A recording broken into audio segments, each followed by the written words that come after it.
The first RBA decision under the new governor looming as pressures remain here and abroad, Graham. They do indeed, Kieran. Michele Bullock holds her first meeting this week to make a decision, and people were probably thinking, look, everything's on pause and we can relax. But this week we had the inflation figures out. They were back up a little bit again.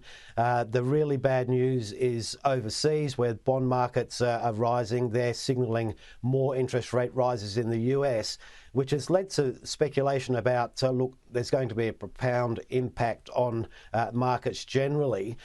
So the new governor sits down and has some pretty tough decisions to make going forward. It's unlikely there'll be a rise this week, but it's not going to be smooth sailing.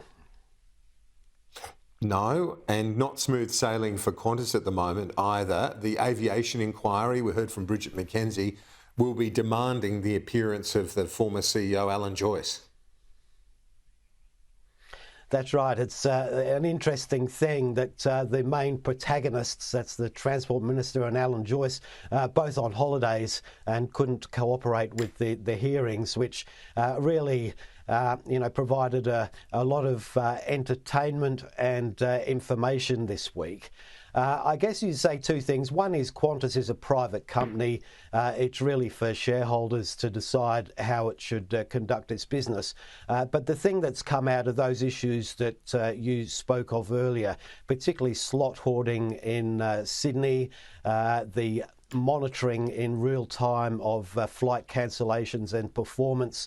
I think the inquiry has done a good job putting those on the table, and they're the things people really need to understand to build competition in the market and get those prices down.